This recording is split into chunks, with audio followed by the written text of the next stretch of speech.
नमस्कार दोस्तों, आप देख रहे हैं मनी लाभ और इस वीडियो के अंदर हम एलआईसी की एक बेहतरीन पॉलिसी के बारे में जानकारी लेने वाले हैं जिसका प्लान नंबर है 936।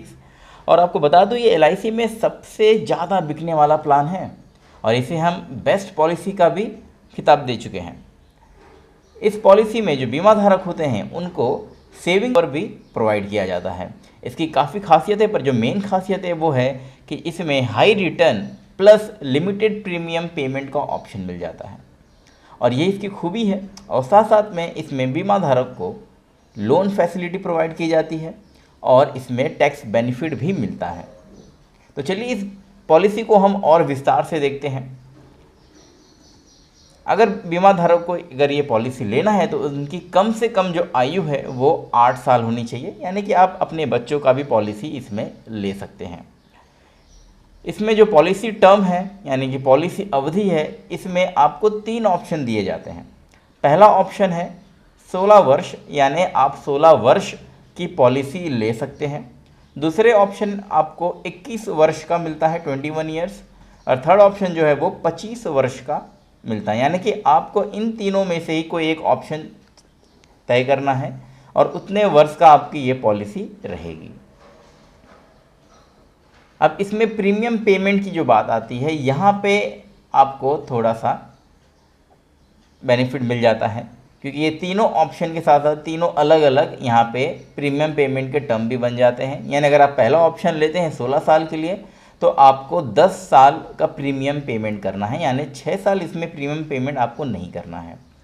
अगर आप ऑप्शन नंबर 2 लेते हैं तो 21 वर्ष के लिए आपको 15 साल प्रीमियम का पेमेंट करना है और थर्ड ऑप्शन में आपको 16 साल प्रीमियम पेमेंट करना है, यानी कि यहाँ पे आपको 9 वर्ष होल्ड पे रहना होता है।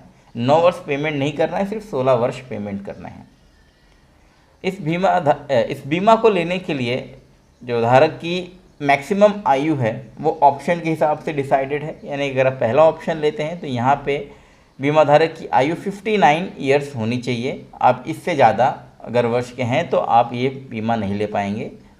सेकंड ऑप्शन लेने के लिए आपकी आयु कम ज़्यादा से ज़्यादा 54 ईयर्स की होनी चाहिए। और थर्ड ऑप्शन अगर आप 25 साल का बीमा लेना चाहते हैं तो आपकी आयु ज़्यादा से ज़्यादा 50 वर्ष होनी चाहिए। अब देखते हैं यहाँ पे सम एश्योर्ड कितना होता है। सम एश्योर्ड यानी कि आप कितने का बीमा राशि लेने वाले हैं, तो इसमें कम से कम है 2 लाख। 2 लाख का मतलब ये नहीं है कि आपको 2 लाख पेमेंट करना पड़ेगा। यहाँ पे सम एश्योर्ड का मतलब होता है कि आप कितने का रिस्क कवर अपने लिए ले रहे हैं और इसका जो प्रीमियम पेमेंट होता है वो डिसाइड किया जाता है अलग अलग ऑप्शन के हिसाब से। और इसमें जो मैक्सिमम सम एश्योर्ड है इसमें कोई लिमिट नहीं दी गई है, बट ये आपके इनकम के ऊपर डिपेंड किया जाता है। चलिए इस पॉलिसी को हम और एक एग्जांपल के ज़रिए और डिटेल में समझते हैं।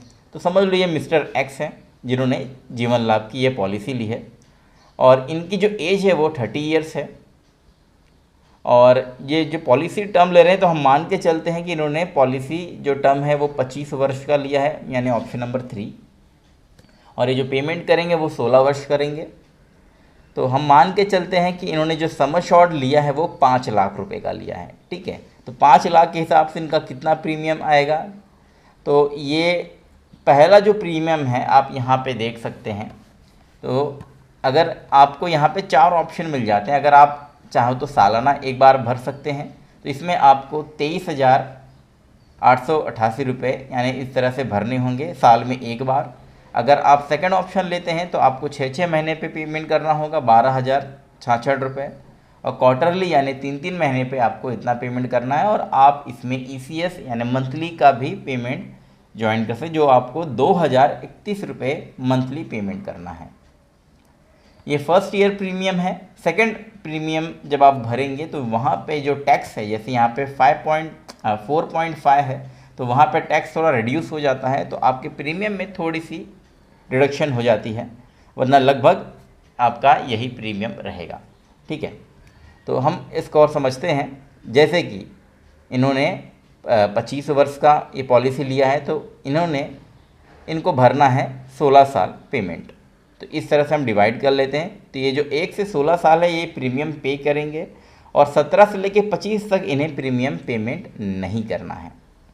तो इस तरह से ये सबसे बेस्ट पार्ट हो जाता है कि आपको कुछ वर्ष ही पेमेंट करने हैं, कुछ वर्ष पेमेंट नहीं करने हैं, पर जो पॉलिसी रहेगी, जो रिस्क कवर रहेगा, वो पूरे 25 साल रहेंगे। तो जैसे यहाँ पे हम मान के चलते इन्होंने सालाना पेमेंट किया है, तो हर वर्ष यानी 16 साल में ये टोटल जो पेमेंट करेंगे वो 3,74,483 रुपये अप्रॉक्सीमेटली हम मान के चल रहे हैं कि इतना ये भरेंगे। और इनकी जो मैच्योरिटी है, अगर इनने जो रिस्क कवर है, जो नॉर्मल मैच्योरिटी होती है, तो इनको मैच्योरिटी पर लगभग 13,12,500 रुपये मिलेंगे, है ना। लगभग आपका 3 गुना ये अमाउंट हो चुका है।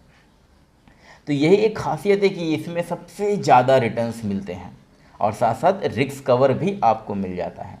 अब चलिए देखते हैं कि इन द केस अगर पॉलिसी धारक डेथ क्लेम, अगर कुछ भगवान ना करे कुछ हो जाता है, तो डेथ पे क्या इन्हें बेनिफिट मिल जाएगा। तो ऑन डेथ, अगर इनकी नॉर्मल डेथ होती है, बीमार हो जाते हैं, उसके ज़रिए को डेथ होती है, तो मृत्यु पर इन्हें बीमा, जैसे कि उन्होंने एग्जाम्पल हमने देखा था 5 लाख रुपए, और प्लस इन्होंने जितना भरा है तो उतना तक का कितना बोनस जो ऐड हुआ है वो मिल जाएगा। तो मान लीजिए जैसे 5 लाख प्लस बोनस, ये अमाउंट मृत्यु पर आपके नॉमिनी को मिल जाएगा।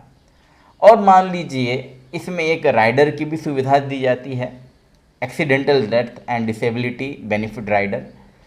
तो मृत्यु अगर कोई दुर्घटनावश हो जाती है, तो यहाँ पे बीमा धारक को दुर्घटना मृत्यु पर बीमा राशि प्लस मृत्यु बीमा राशि यहाँ पे एक्स्ट्रा मिल जाता है, प्लस बोनस, यानी कि 5 लाख, 5 लाख और जितना अगर आपने प्रीमियम भरा है उस तक का जितना बोनस होता है वो ऐड करके आपके नॉमिनी को मिल जाता है।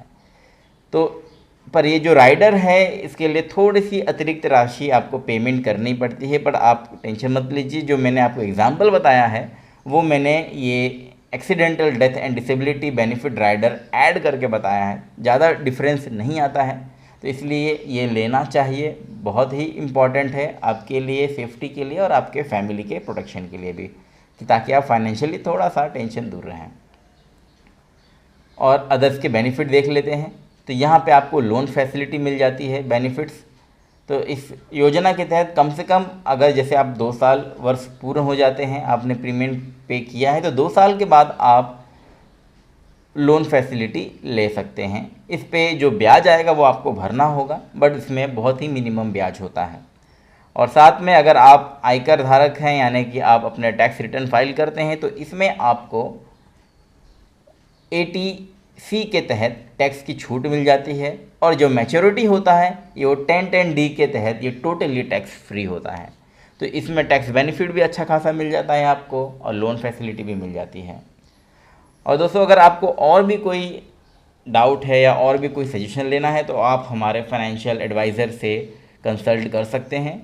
ये व्हाट्सएप नंबर है, आप वहाँ पे डायल करके आप कुछ भी अगर क्वेरी आप वहाँ से पूछ सकते हैं, ईमेल के थ्रू भी पूछ सकते हैं। और अगर आपको और जानकारी चाहिए तो हमारे वेबसाइट का लिंक डिस्क्रिप्शन में दिया गया है, आप वहाँ से पूरी इस पॉलिसी की और डिटेल में जानकारी ले सकते हैं। धन्यवाद। अगले वीडियो में हम और अदर पॉलिसी के साथ मिलेंगे। Thank you so much.